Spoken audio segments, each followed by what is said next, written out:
last episode wasn't that long, so I decided to go ahead and post another one this week. We're still in Earthbound. Okay. Holy shit.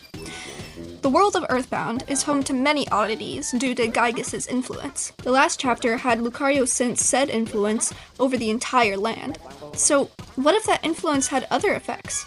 Also, it's about time for Ness to make an appearance. I encourage all fans of the occult to read on, enjoy, and review. Chapter 3, Odder Oddness.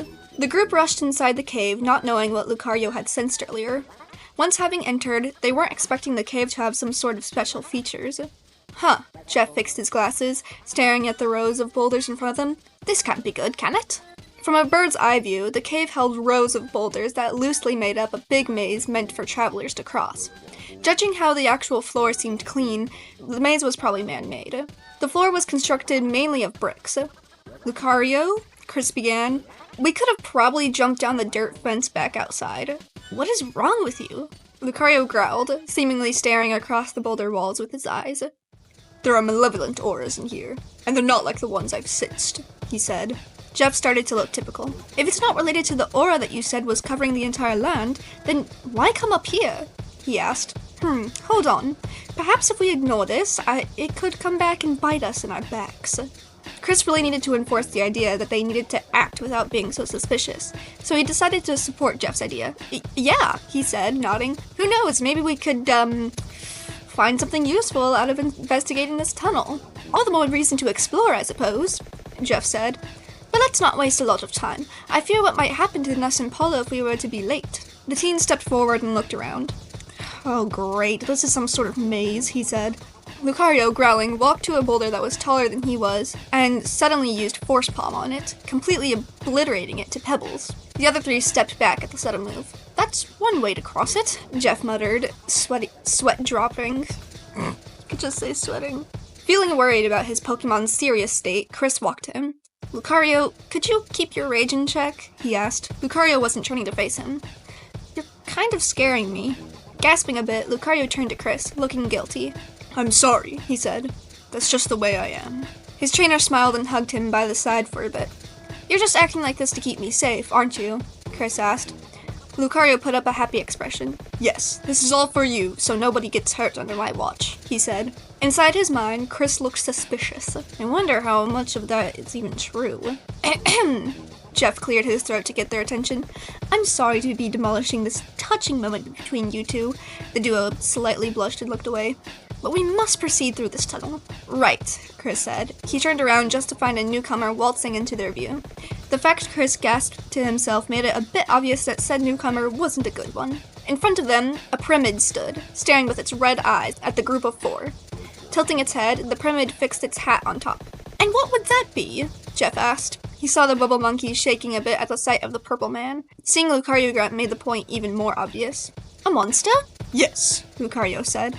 The Pyramid fixed its gaze on Chris and suddenly rushed at him with a fist ready to be tossed at his face. As Chris yelled, Lucario smacked a heavy punch into the Pyramid's side, sending it rocketing into the air as it left a trail of black aura behind that vanished in an instant.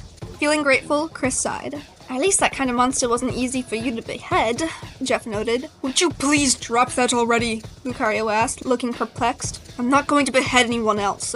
I can't tell if he was going easy on that Pyramid. That worries me, Chris thought, looking at the trail of air the Pyramid once occupied. Are there any more of them? Lucario nodded. There are a lot more of them surveying the whole perimeter of the cave, he said. Also, there's something big in the center. Something else that's radiating a whole lot more of that sickening red aura. Oh boy, both Chris and Jeff said, not looking forward to what he had told them. The bubble monkey uttered something to itself at the same time. Please do not get rid of it if you can, Jeff added. Totally, Chris added. Lucario nodded, and they all proceeded down the unblocked way. Lucario had taken overall control of decimating the Pyramids that stumbled into their path. From afar, with wild explosions of aura and flying enemies could be seen very easily. Boulders were heard shattering into small rocks. Roars of fury echoed through the brick road. Other than Lucario, the other three were just walking behind him. I know we're kind of taking the easy way by allowing Lucario to get rid of everything, but this seems kind of wrong to me, Chris said. It's all good. Jeff said. We're still being taken into consideration. Besides, our levels are going up through the roof, even if we don't raise a finger in battle, further increasing our own personal performances should we find ourselves in a bind. Okay, the teen said before digesting what Jeff had said. Wait, levels? Nothing. Please don't pay me much mind, Jeff muttered, hearing another aura sphere going off right in front of the powerful Pokemon. Let's just calmly continue. The brick road wasn't as long as it seemed to be, mainly because they were literally plowing through the maze.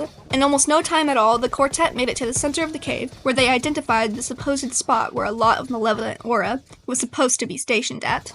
Chris' heart skipped a beat, the object at the very center being a very meaningful value to both he and his Pokemon. Jeff and the Bubble Monkey only stared long and hard at it. A fresh subspace bomb, with a Rob on each side, was slowly counting down. At the time they had arrived, it only had 5 minutes to go off and consume the entire area they were in. What in the... Jeff trailed off. Is this some sort of bomb?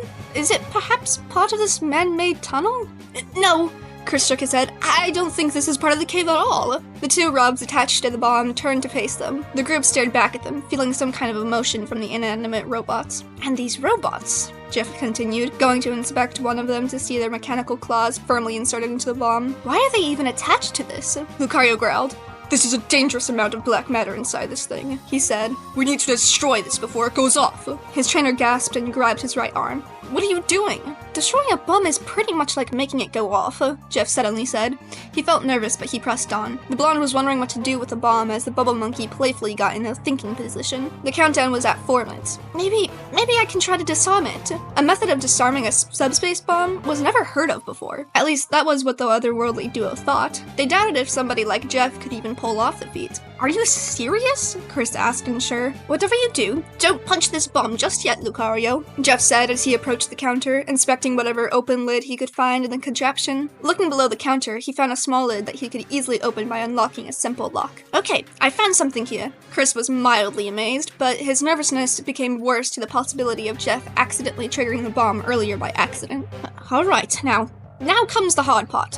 Jeff found several sets of cables inside the circuitry of the bomb. Sweating a few bullets, the blonde took out a screwdriver and school scissors. Hate to say this, but I'll be doing some trial and error procedures to find something. Let's cut this cable here. He cut a red cable. The countdown was reduced to half, nearing 2 minutes. Their stomachs felt sick as soon as they saw the seconds drop fast. Jeff! Chris shouted loudly. Jeff saw the countdown and gulped before going back to the cables.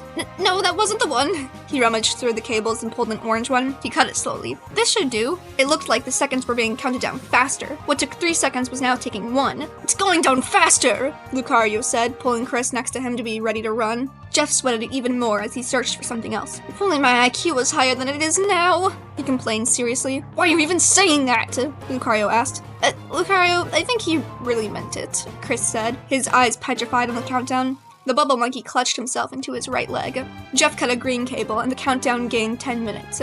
The trio behind the blonde was completely deadpan. Did it just go up 10 minutes? Chris wondered, confused at the event. The blonde boy sighed in relief, grabbing a magenta cable. Now that's a relief. It'll give me more time to find the one, he said as he cut the cable he grabbed. The countdown suddenly took a heavy fall until it reached half a minute. Chris promptly screamed bloody murder and the Bubble Monkey muffled a loud scream inside the bubble balloon he blew into. Lucario had now assumed a running position. Jeff looked up and shook his body violently, throwing his arms up.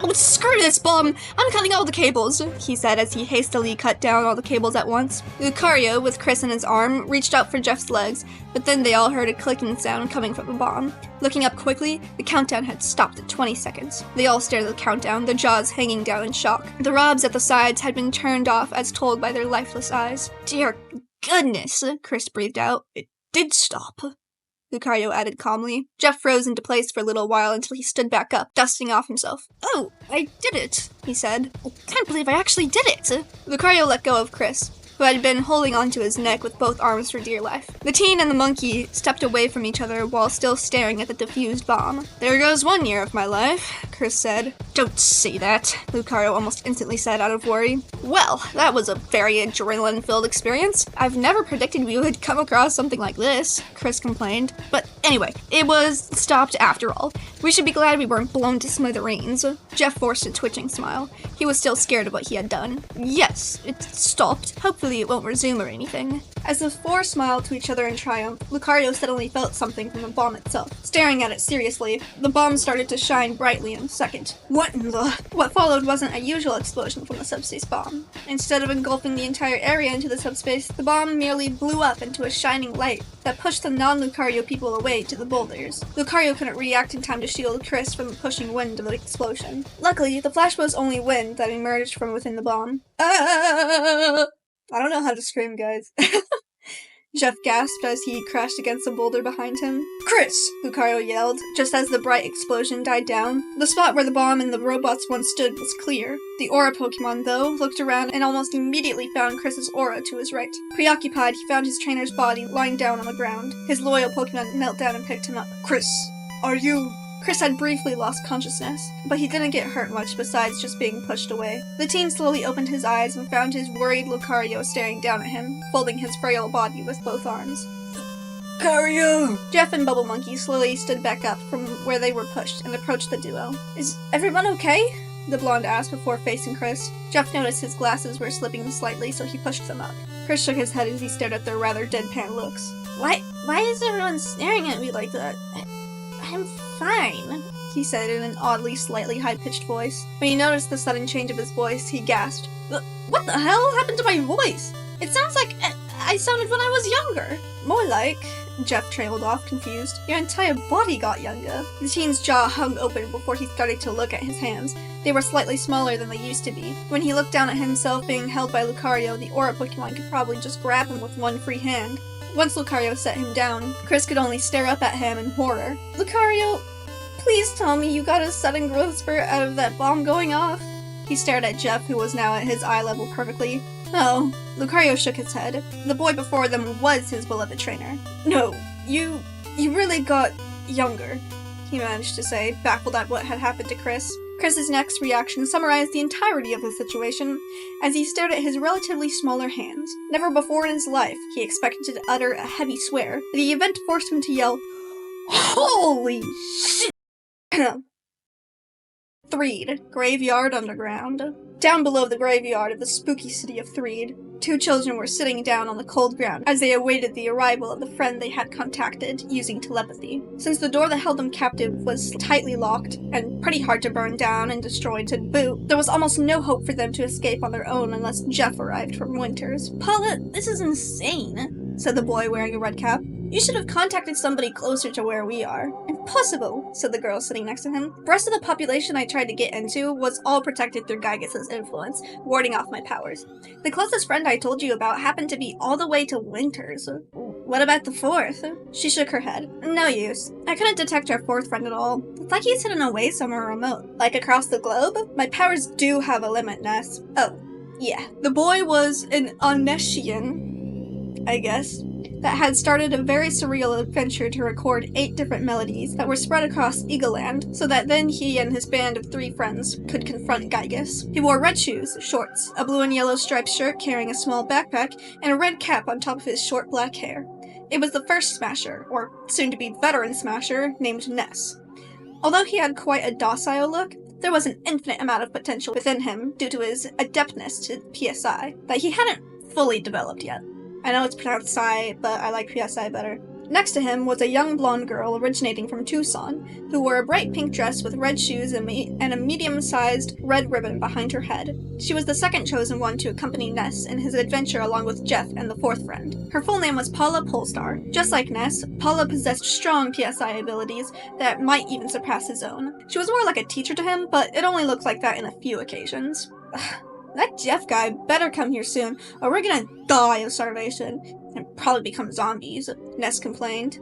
Paula sighed. "I really don't think he'll arrive today, or tomorrow, or the day after. Then we'll have to make do with what we have now," Ness said, taking out from his backpack 2 sandwiches. He handed one to her. "We have 4 sandwiches after these ones. Maybe we could eat one in another 7 hours. "Bad idea," Paula said. "Let's eat whenever we feel really hungry, but not just hungry." Ness had enough. "This does it," he complained. Paula stared at him. "We're just 11. We're not supposed to be fighting real-life zombies." He stayed quiet. "Oh my god, we're fighting real-life zombies!" "Ness, calm down," Paula said, trying to stay sane. "I know, the fact we got dragged into this mess because Destiny says so is pretty surreal, but there's nothing we can do to object. If it makes you feel any better, we're the only children capable of burning monsters with our minds. Technically, you are the only one, Paula, because he doesn't have PK fire. That's great and all, sulked Ness, but that can only happen if there are monsters nearby. Clearly, I see no monsters anywhere in this stinky hellhole. He smacked his face with his palms, sighing in defeat. Now our only hope is with some guy we never met before, who almost literally lives across the entire country. Paula looked away, embracing her knees. Well, he's another chosen one, she said. If he's special like us, there's a good chance we'll get out of this just fine. Ness rolled his eyes. Only if he could fly all the way to Threed, he replied. But what are the chances of that?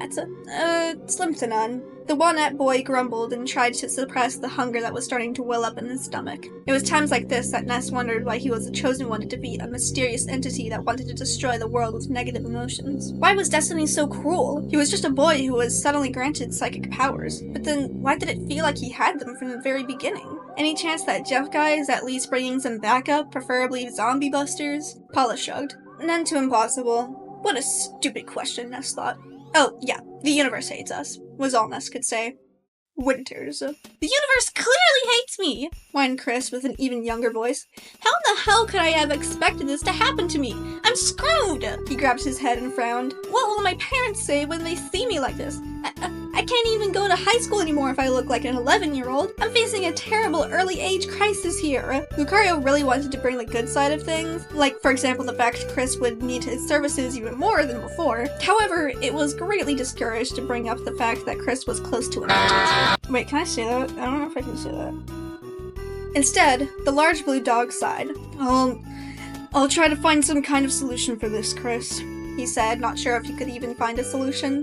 The quartet was now exiting the brick road, leaving it behind their backs as they walked down a snowy path leading into another cave. They met up with the designer of the brick road, the aptly named Brick Road, who only cared more about the challenge his creation than to see What? What is this sentence? The aptly named Brick Road, who only cared more about the challenge his creation than to see he just put children and their companions through the whole thing. What? After finding out that his road was defeated by them, he congratulated their efforts and let them continue. Seconds later, he did go back inside his cave to scream at the path of destruction Lucario left in his path, though nobody heard him at all. Damn. With Chris having been de-aged, there was a lot of complaints coming from him that it seemed like no one else would hear the end of it. There was great relief knowing that his clothes had shrunk along with his body. No way was he walking in large clothing around in this cold area. Coughing, Jeff said, "This is a strange event indeed, but if you accidentally got younger by the curious machine, I suppose there is something that can return you to your older self." Chris sniffed, grabbing Lucario's faraway hand with one hand. "I want to find that solution immediately," he yelled. "I can't live like this. The elderly would really find this super awesome, but not me. I have so many things going on with my life that I can't be seen like this. I thought you said the two of you were travelers." The teen fell silent for a moment, and so did Lucario, though the first was more scared to reveal their inner motives to the blonde. "Yes, but you should know how bad this is for me anyway," Chris said. I know how you feel. That much I can say," Jeff said, the other two dodging the bullet. "Still, my father should be able to find something you can use. He's a renowned scientist, from what the old magazines at the boarding school told me." The otherworldly duo gave Jeff some odd looks at the fact, but they shrugged afterwards. Lucario then heard his younger trainer sigh. "Lucario, please be on your guard even more," Chris said. "Like this, anybody could kill me with a stick." "I take offense to that," Jeff said. "Who am I kidding? I could probably die the same way too." "I don't think someone can really...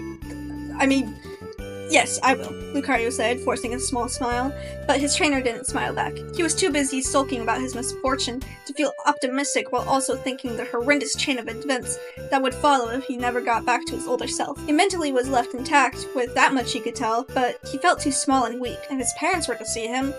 No amount of explanation would suffice. It hit Chris that what he was going through was truly happening. The fact he had lived half a year with a large Lucario proved that anything could happen. But after the Aura Pokemon stumbled upon the real world, there was so much more normality in their lives that the thought about transcending worlds was nearly unheard of. Even more morbid was the proof that Chris had been de-aged. But there wasn't anything even more traumatizing than this, he thought. He was now regretting his poorly chosen life choice.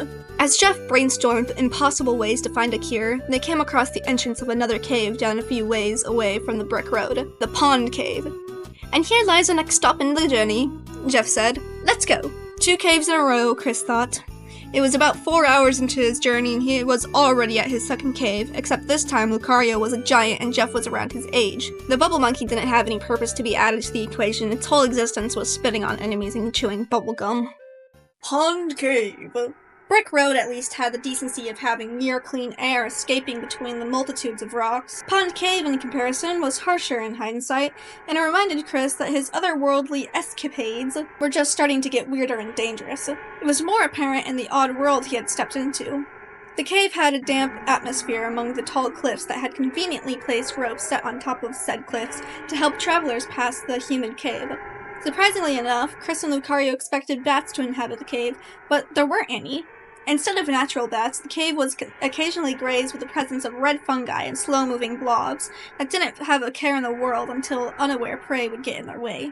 My first experience inside a dark cave, Chris thought, and for a moment he thanked Mother Nature for providing enough illumination to the cave's innards. Otherwise, he would be hand-grabbing Lucario the entire way. With the fact that he was younger, it didn't make things any less disheartening, but he had a super powerful Pokemon to shield him from everything, so it was a big plus that kept him sane for the most part. Sanity was, of course, the last thing on the long list of stuff Ness's world lacked. Shortly after, near the entrance of the cave, Chris could have sworn that a mushroom cap twitched. The others followed his gaze and saw the mushroom springing into life by taking itself off the ground, sporting a pair of thin legs. I hate those motherfuckers.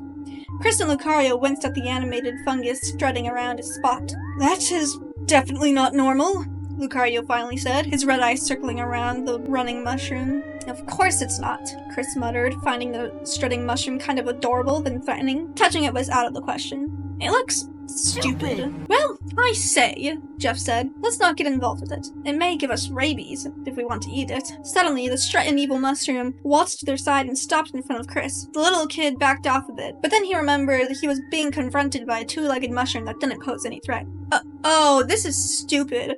I can't surely cut it down with a random Ow! The mushroom bashed his right knee with its cap. Lucario growled and grabbed the mushroom by its cap. Growling, he tore the animated fungus in two and tossed its lifeless halves aside. As Jeff was greatly discouraging the fact that Lucario had beheaded yet another creature that luckily lacked any blood fluids and to force the others into a puking session, the Aura Pokemon knelt down to check on its trainer. Are you alright? He asked. Chris rubbed the spot where he was bashed. It's really okay, he trailed off. That was a bit too hard, but it wasn't that bad. Thank you for getting rid of it. Ignoring how he literally beheaded a walking mushroom with all the intention of the world, Jeff began. Let's move on, shall we? The group of 4 walked through the cave to find the other exit on the other side. The bubble monkey proved to be an invaluable ally that helped them climb over the cliffs by throwing ropes down, but he was quickly overshadowed by Lucario's superb jumping skills, making the monkey's usefulness useless. It didn't bother the monkey though, because he was being fed with bubblegum from Jeff. It was all good in his book. After some walking on the high cliffs, they stopped walking when they came across an ominous sight before their eyes. There was some sort of sparkling light blocking the way to another exit that led to a small northern portion of Winters. Frightened by that weird light, Chris backed off and hid behind the growling Lucario. Forget about the 2-legged mushroom! What is that? Chris muttered, the first time in his life to see a weird glittering light that wasn't fake at all. Lucario immediately used his aura. The light emitted a red aura, but behind that red aura was an entity blocking the path to a sacred spot across the exit it guarded. Its aura is serene, Lucario muttered.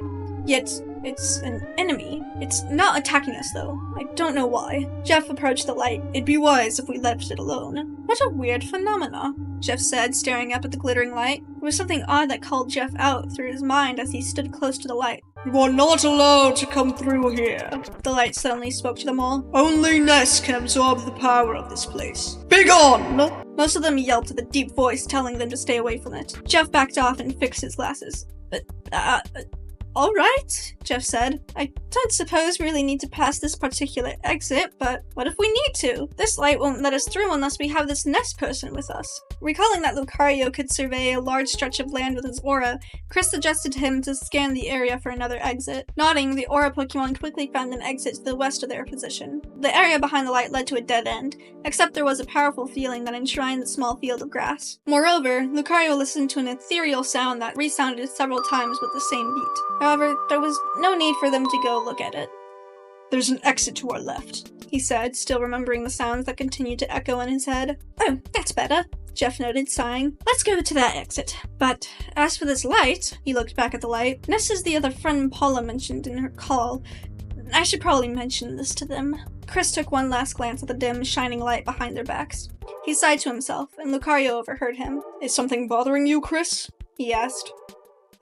Besides your current condition? Well, my current condition is another thing of my growing list of odd stuff I've seen so far, Chris said, noticing that Jeff wasn't within earshot along with the bubble monkey. So far, I've seen gruff goats, friendly lake monsters, those subspace enemies we're facing, walking mushrooms, and now some weird lights.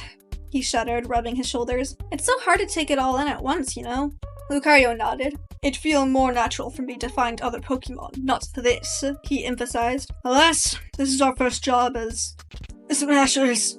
Ugh, Chris shook his head. Don't use that to refer to us. It sounds so barbaric, and I'm not even barbaric in the slightest. I really am regretting doing this. Lucario growled a bit, getting Chris to look up at him. This only means that my job as your guardian hasn't been done so well, he said, feeling guilty over his statement. I must enforce my performance by being more protective of you. He looked a bit sad. I'm shocked I couldn't prevent this from happening to you, Chris. Please, forgive me. It's really not like I'm mad at you, Chris admitted. I'm mad at myself for not doing the right thing at the wrong time, but I didn't know beforehand that the damned bomb would go off differently and affect me like this. He complained a little too loudly. Expect the unexpected, they say. His guardian nodded. I'll expect the unexpected even more than before, for your sake. It was a nice feeling to have Lucario around. His trainer smiled a bit. Thank you. That's really sweet of you, he remarked, to which Lucario replied with a small pleased growl. Eventually, the group exited the pond cave to come outside to the last setting they would get to see of Winters. Stonehenge entrance. Whatever strand of reality Chris had was cut once more when he saw a large herd of dumb-looking cavemen sleeping and walking around the suspiciously familiar landmark of stones. Cavemen were supposed to be either long dead or frozen somewhere in his world, but these ones were completely fine, except for their brains. And this is another reason why I keep getting freaked out so often, he muttered loud enough for them to hear them out. Trying to act like a foreigner, he added, Do you, Eaglelanders have more oddities to see? Asking me that kind of question is not recommended, Jeff replied back, his eyes looking at the cavemen doing some disgusting moves like eating whatever monstrosities were in their navels or licking their smelly armpits, usually not their own. The four felt sick just watching them, that they looked away and tried to forget the event. Yes, I don't get out much to know this. The bubble monkey kept chewing bubblegum nonstop, but then it found itself stopping with his teeth when, suddenly, almost out of nowhere, a similar female monkey wearing a red bow on top of her head passed by and climbed the nearby rock wall, chirping something close to, "Now she's my type." The monkey parted ways with Jeff and followed his newly found sweetheart on the trees overlooking the plain they were on. Oh well, Jeff said. I grew annoyed with the constant chewing sounds he made. Autism real. The bubble monkey left your team. Chris and Lucario blinked. Okay, there was it again, the young kid said. That odd feeling about somebody announcing something is there. Look, Chris, Lucario began, looking deadpan. It's futile to make sense of the strange events in this world. Jeff gave him an odd look. I mean, Eagleland, that we shouldn't think too hard about it. What with the walking mushrooms and cavemen freely prowling in this area and all. If the past is any indication, we're expected to see even weirder stuff down the road, Jeff said. None of them could go against his wise words. Anyway, with the bubble monkey gone, we're only 3 left. I wonder how long it'll take for us to meet up with Paula and Ness. Surely the long way will be perilous. Ha! He suddenly laughed and looked up at Lucario. As if! With you for the long ride, our security is... He stared at Chris for a long while and recalled that the aura Pokemon couldn't prevent the explosion from affecting him. Mildly assured, if that makes any sense, he finished. Lucario felt his pride hurt, but then his aura alerted him of a vicious entity bent on taking them out. With an alarming scream from his trainer, the aura Pokemon turned to the left and saw a feral caveman dumbly rushing to them with a large wooden mace meant to squash the poor kids. What did we do to enrage that one? Chris asked. My guess is that Gygus was responsible, Jeff said, carefully taking out his pop gun. Here it comes! He yelled as the caveman let out a very scrambled yell while raising its weapon over its head. Not wanting to fail his trainer once more, Lucario decided to go all out on the caveman before a battle could start. Using extreme speed to instantly warp right in front of the demented human monster, the aura Pokemon placed a pulsing palm over the creature's stomach and released a potent force palm that, quite literally, blew the insides of the caveman outside. Lucario! Stop! Turning every single twisting limb into dust because of the potent force of the blow obliterating them all. With missing organs, the caveman fell on its back and died. Oh my god. Dude. When Lucario's brief state of rage calmed down, he soon realized what he had done. His jaw falling down, he looked down at the morbid, bleeding corpse of the caveman, seeping its blood onto this white snow. His palms stretched out, Lucario gulped and looked over his shoulder at the two kids, hoping that they had looked away at the last second. They didn't. The sheer morbidness of the scene was enough for Jeff and Chris to faint face first on the snow. Lucario even saw the sickly shade of blue of their skins from the uncovered parts of the snow that he knew he went too far with his power once again. Feeling guiltier than ever, Lucario hoisted both of them on one arm and walked away to the south from the scene of the murder, the Aura Pokemon brainstorming the best apologies he could come up with to lessen the incoming scolding session. After he walked away from the corpse, the other cavemen that were minding their own business smelled the sick scent of their former ally, but they drew close to it, their mouths suddenly drooling as they formed a circle around it. They weren't actually above cannibalism, so they rejoiced with the feast for tonight and thanked the omnipotent beings they thought existed for giving them the present of food. Christ. Several minutes later. Is it not enough for you to behead creatures? I'm so very sorry, really. I went too far with my strength again. Oh, really now? Apparently, beheading is a level lower than blowing creatures' intestines. I do like that incredible strength of yours, but there is something called control that does work wonders by preventing these accidents from happening. If it's not much, at least this time the blood vaporized before it could soak my hand. Gah! Don't say that! Sorry. Could we please just stop talking about intestines? Chris pleaded, clutching his stomach. I can't bear it any longer.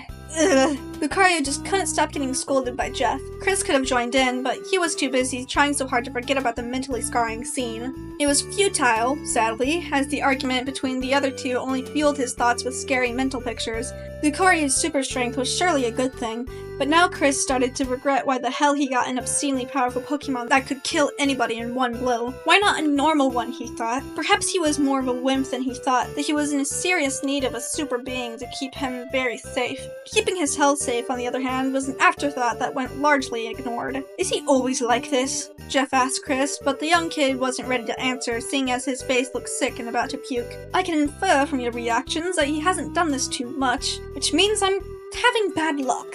Well, Chris managed to say, catching a second breath. I like how protective he is, it's just that he can get out of hand sometimes, he lied. Back in the real world, the only enemy Lucario faced off on a regular basis was hunger and the occasional video game boss whenever he felt like playing something. Those weren't worthy enemies to mention. He means well, Lucario nodded for support. Jeff sighed as they came across a metal building that overlooked a sea of trees far down below a tall cliff. Coming to a stop, the group wasn't open to the idea of climbing down. There wasn't a path anywhere else, meaning that they came to a dead end. Only reason I haven't turned down your offer to escort me to Paula is that his help, no matter how sickening, is an invaluable tool for my survival. Our survival, he reiterated until looking at the odd building next to them. Huh. This building right here is the only spot we can enter. I don't see another path going south unless we dive into the forest below. The building was odd-looking because of its metallic walls and roof, but it was better than nothing, Chris thought. Let's ask for directions inside this place, he suggested as he walked around the construction, finding a metal door. Okay, I've never gotten close to a door like this. Weakly knocking on the door, Chris gasped when it opened up by itself. The other two got to his side and exchanged confused glances until they decided to enter. Lucario had already sensed a blue aura inside. Guess Dr. Andonuts isn't gonna call a bunch of kids fags this time. The cold from the outside couldn't hope to reach inside the building, as there was a warm heating system keeping the temperature at a stable level. Feeling some sweat, Chris took his jacket off and carried it on his arms as they inspected the place. It was a lab that had many weird-looking machines leaning against the walls, with tables displaying many unfinished gadgets and tools. Among those were devices Chris thought were toys, but there was a good chance everything was real. No doubt a scientist lived in the building somewhere. Said scientist hadn't noticed them coming in, as he was busy tinkering with other devices on another table. It was an old man dressed in a white lab coat. He sported glasses that looked similar to Jeff's. He had a long white mustache that was coupled with the impossibly tall sideburns that stood on the sides of his ears, acting as his hair since he was bald. It was the somewhat renowned scientist, Dr. Andonuts. Jeff had a hunch that it was his father. He cleared his throat loudly enough for the scientist to hear him out. "Hello?" he said. The scientist looked up from his workstation and turned to the direction of the entrance. Staring a long while at the fascinating creature that was Lucario, he then noticed the blonde kid waving his arms to look at him. "Oh, I didn't see you coming in," he said. "What brings you— Wait. Could it be?" He approached Jeff. You're my son." Jeff fixed his glasses and rubbed a small tear from his right eye. "I got a feeling that told me you were my dad," he responded. "It's nice to see you at last, Dad." "Well, I'll be," his dad said. "The day you finally ventured out from the boarding school finally came. Having you around the lab would have been disastrous when you were younger. There was an explosion almost every day. Back then I was young and naive. Suddenly, all my bottled up frustration at you has disappeared." That's funny. Chris then started to wonder what kind of family they were. Jeff was put in a boarding school just so that his dad's inventions wouldn't kill the blonde in an explosion, but there was something awfully wrong and stupid about the reason. He wanted to question the poor excuse of a father for even going so far as to imagine my complete lack of housing issues when I sold my house for this lab in Winters, Dr. Anderson said, laughing for a bit. "I could only barely afford a table for me to sleep on, and I twist a lot during my sleep. Having you around 10 years ago would have been a nightmare for you. You'd have hated me even more if you missed an arm or an eyebrow." Chris couldn't believe men like Dr. Anderson even existed. Jeff fell speechless for a moment. "You know what? I'm so very glad you put me in that boarding school. I don't regret it one bit. Nope, not at all." Chris and Lucario exchanged dull, sideways glances at each other. "Indeed, that saved your life countless of times," Dr. Anderson said. "Well, either way, I'm glad you made it back all the way here, my son. I'm so happy to have you back. Too bad our meeting will have to continue another day." The scientist gave him an odd look. "Dad, listen. Earlier today, I got a call from a girl named Paula who begged me to go help her and another friend named Nest. They're being held captive at the basement of some place I don't know, somewhere in Threed, and I must get there at all costs before something happens to them." "Oh, that's completely understandable." The other young kid was bewildered. Did he just seriously understand that? Chris thought. "No objections, no worries, no questions?" Lucario wondered. "I'm starting to believe he's not a good father." "Allow me to help you out with that," Dr. Antnut said. "I thought something like this would happen, and so that's why I finished my latest invention yet. The Sky Runner." He motioned them to follow him to the left area of the lab where a large object sat on a small platform. The object was actually a flying ship that looked very close to a UFO more than anything. It was large with an oval shape, sporting small windows on the upper half of the gray metal. "Here it is. Your method of transport is ready." "That looks like a UFO," Chris spoke. "Aren't we getting shot down by an army base on the way to Threed?" Perhaps he was oblivious, but the scientist just noticed that Jeff wasn't alone. "And who might you be?" he asked. On top of all that, he's ignorant, Lucario thought, ashamed. My name's Chris," Chris said. "This tall guy next to me is my guardian, Lucario." Lucario preened a little at the description. "We're travelers traveling with Jeff to escort him to Threed." "Why, you're too young for being a traveler," the scientist said. "Do your parents know you're here?" The young kid felt a bit offended. "Really? You're seriously asking me that when you put Jeff in a— Chris grunted mentally. Yes, they do know, but he remembered that he was talking to a somewhat mad scientist. "But they don't know I've been de-aged. An hour ago I was a teenager until some bomb that Jeff managed to disable by himself." "Jeff disabled a bomb?" the scientist said. Instead of voicing concern, he smiled wide and said, "Attaboy, Jeff, you make me so proud." Jeff kept looking deadpan despite the praise he got. Yes, kudos to him," Chris said, sounding desperate. "That bomb he disabled on the way here suddenly blew up anyway, but instead of all of us getting affected, I was the only one who got screwed. Meaning, I turned into a kid." Dr. Andernuts pinched his mustache. "So, I take it you want to find a way to go back to your old self?" he asked. Chris nodded vigorously. "You're so lucky, young man! I have an invention that will help you out. The Age Jumper 1000. With all the impossible things that were happening today, Chris lost all sense of questioning what was going on. He just looked hopeful that there was a solution. "Let's pray that it won't blow up or cause you to grow even older. That 1000 probably will reduce you to dust. Lately I have had a bad streak of luck, but who knows, this may be it." That was enough for Chris to remember that this man wasn't the most reliable person to ask for help. You know what? Forget I asked about that. I don't want to take any chances." "Ah," the scientist muttered in shame. "That's too bad. I was hoping to find someone to test it out on." Lucario shot him with a nasty glare that he ignored. "In that case, Jeff, you should take the Sky Runner. It will take you all the way to the place you want to go, where that Nest and that Paula are waiting for you." Here. He approached the UFO and pressed a button on the front, opening the door to it that fell down on the floor. Go ahead. Oh, and when you can, please come back to check the phase disorder I'm working on. It'll blow your minds away. Like, boom. Obviously, the ship was meant to go in the sky. Chris hardly boarded any airplanes in his life, so he didn't know what to expect from his first experience. Then again, he went through so many incredible experiences several moments ago that flying was the most common thing in the list. The flying machine being a UFO, though, was the only fact that put it next to the oddity. Oh my god, oddity mention! This is probably a personal opinion of mine, but why did you model the Skyrunner after a UFO? Chris asked. Why not a normal, small helicopter? Dr. Annette chuckled. A helicopter? What's the fun in that?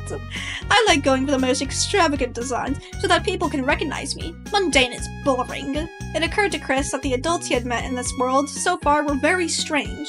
The Tessie Club should have been an early example of foreshadowing. Good enough, Chris muttered. Lucario scoffed at the UFO.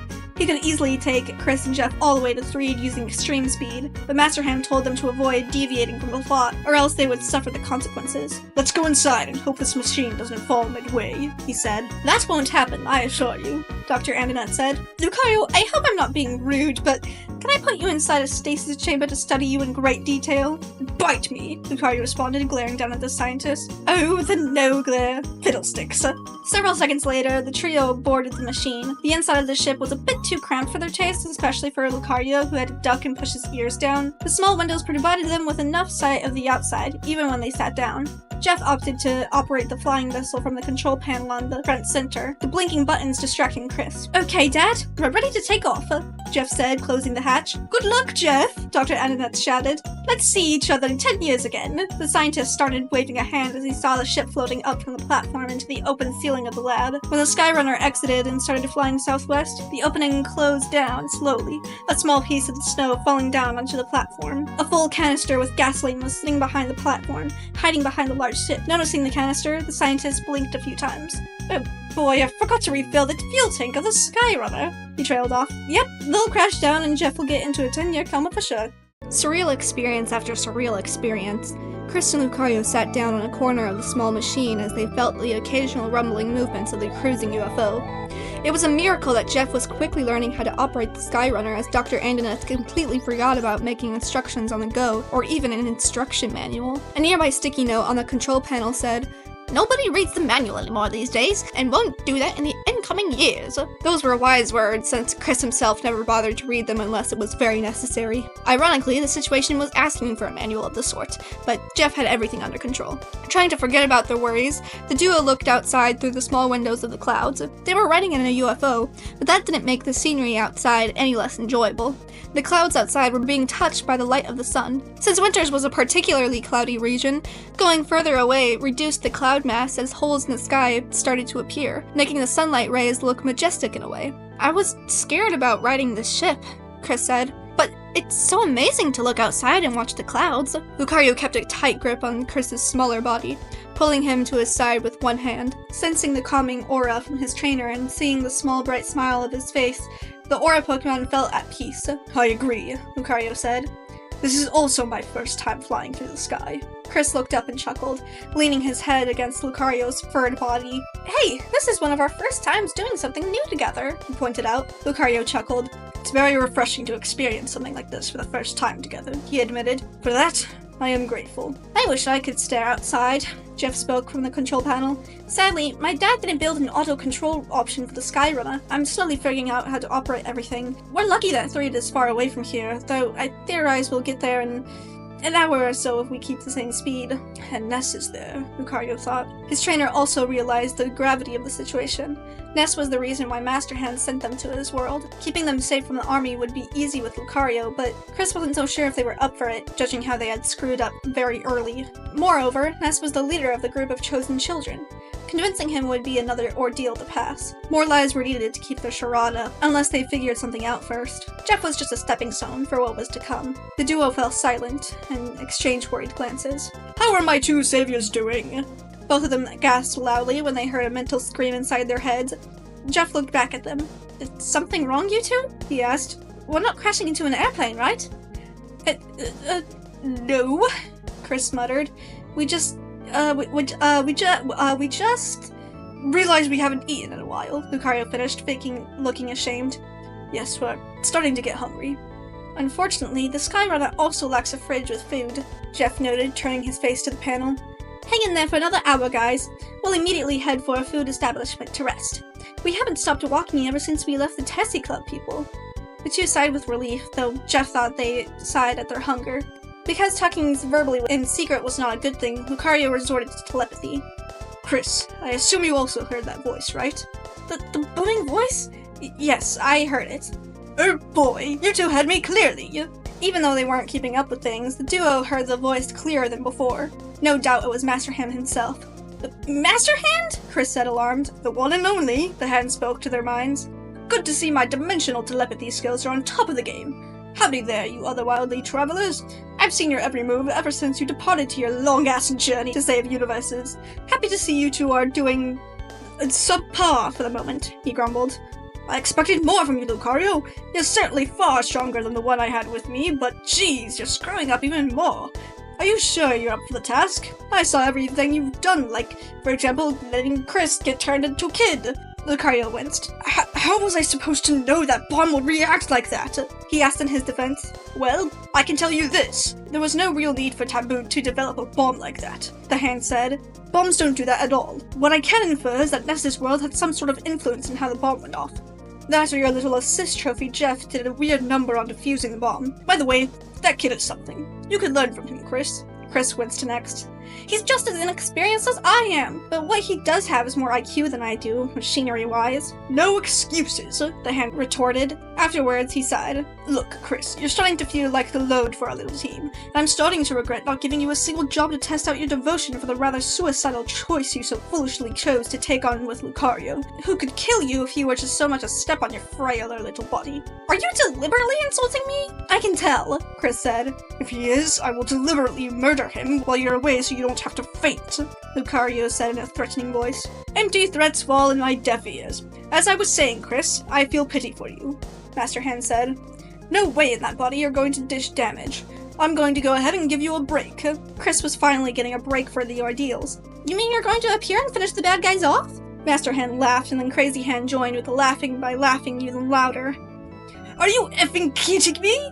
Doing that will put me in peril with the army. I go out for my hiding spot and Taboo will call the National Guard on my wrist, and yeah, that's funny. And death rate in Ness's world will hit the top unit. You will either puke, faint, or do both and die in your sleep. And Lucario is probably getting a nuke dropped on his head.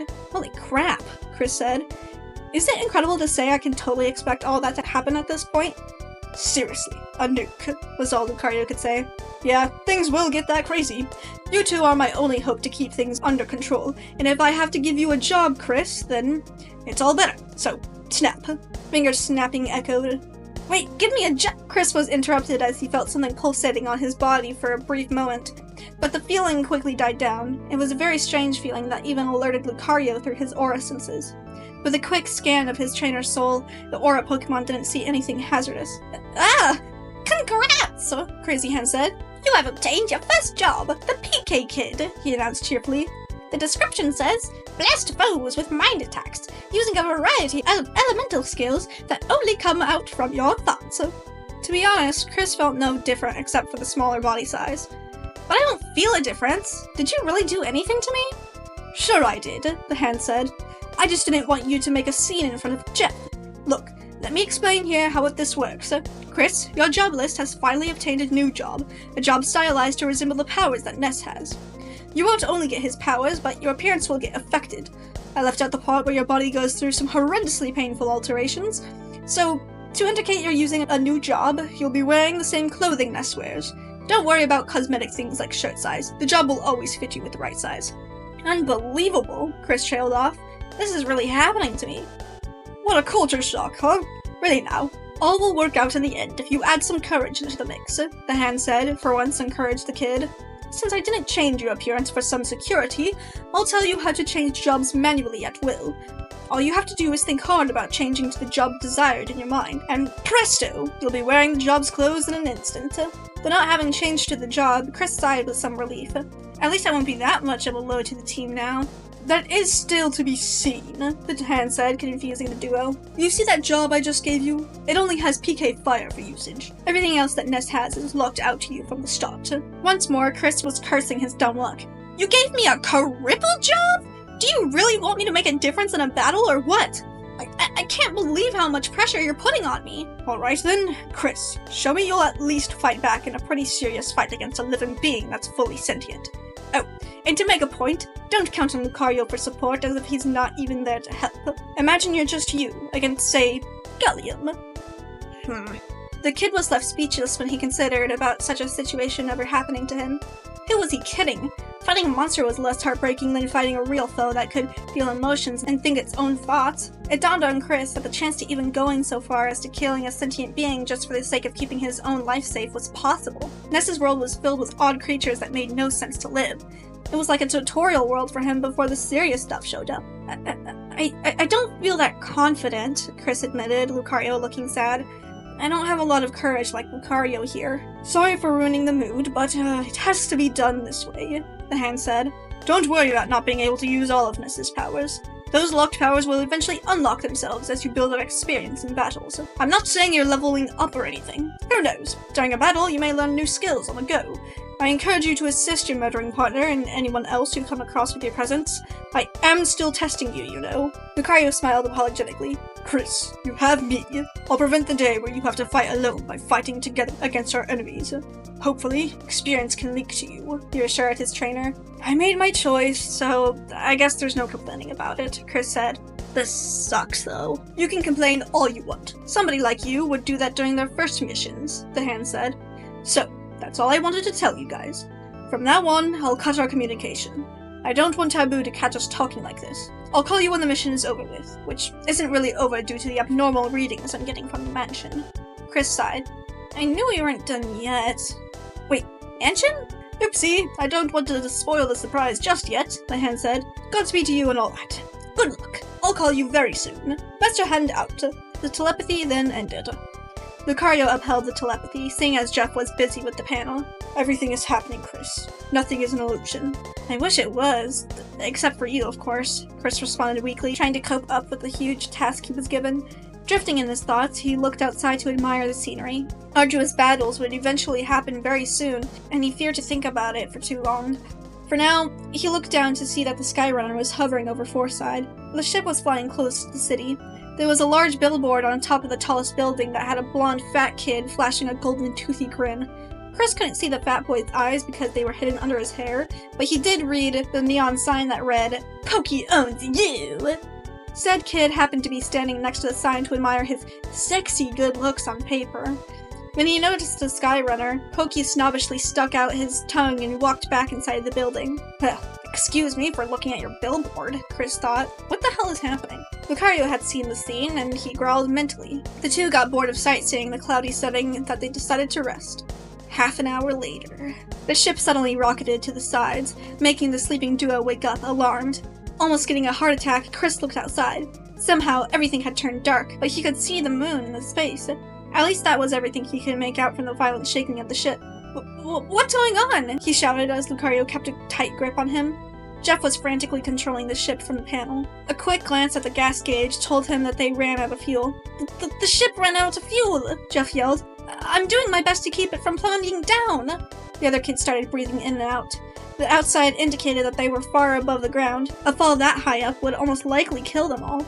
Except for Lucario, Chris doubted, though that wasn't important to think. Can we make it? Lucario yelled, growling occasionally. No, Jeff finally said once the arrow hit dead bottom on the gauge. The rocketing ship then stopped shaking as it suddenly came to a complete stop in midair, lifelessly hovering among the clouds. Nice knowing you guys! Shortly after, the ship responded by dropping down like a pebble to the faraway ground. Not sooner than that, screams ensued as Chris and Jeff proclaimed bloody murder. Lucario was thinking about opening a hole in the ship to escape, but the force of the air could suck them all out forcibly. In the end, he pulled Jeff to his side and clutched both screaming children together under his arms. I'm not yelling. My vocal cords hurt from talking this long. I don't want to destroy them even more. It was pure good luck that the Skyrunner stopped right above the spot where Ness and Paula were held captive. 3. Feeling as if an entire day had gone by already, the two children started eating their sandwiches after so much nagging coming from Ness and his grumbling stomach. Annoyance triumphed over Paula, but she couldn't complain. She was very hungry as well. This has to last us, she emphasized as Ness voraciously ate his sandwich. I'm giving us 10 hours before we resort to cannibalism. What? Ness spoke with his mouth full.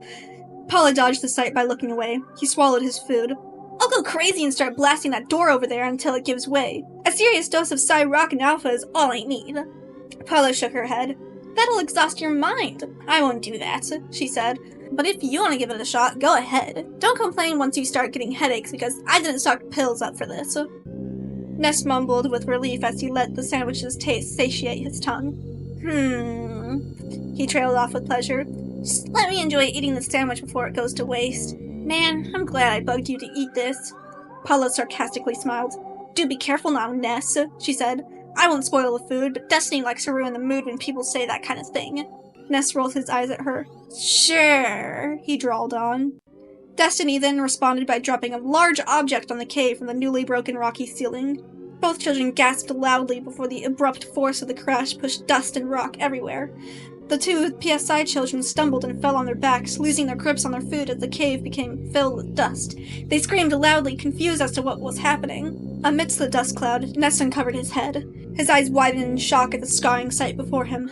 His sandwich, its ingredients covered in dust and separated violently across the ground, mocking him. The one-eyed boy then bellowed to the ceiling, cursing Destiny harshly for toying with him and ignoring the unknown sets of coughs coming from the wreckage. My sandwich! No! I hope you enjoy that. To be continued. The oddness gets odder. Oh man, come on! My world isn't that odd, Ness complained. We're children capable of bending monsters with our minds, Paula said. I can't bend people with my mind, but what I can do is fix broken machines, Jeff said. And I can blast foes with a single force palm, Lucario said. Thank you for reminding us how brutal you can be, Chris trailed off. Would you like to save your data? Yes. Overwrite file? Yes. 3'd. Chris, Lucario, Jeff, Ness, Paula. Now the first arc has reached the most important point, the eventual meeting with the first Smasher. I like how this chapter turned out. This is definitely much better than before. For those of you who don't remember, this arc had Chris turning into a very young child who confused Lucario for his dad. That was scrapped, overturning him into the 3 children's age to add to the, shall I say, oddness of the Earthbound world. A big plus is the addition of events. The next half will surely be more eventful now that Ness is a few feet away. Expect more unique interactions. I encourage all readers to review. My throat hurts so bad. I don't know if it's the posture, if I need to like stand up while voicing this, but oh my god, this hurts my throat. Ow.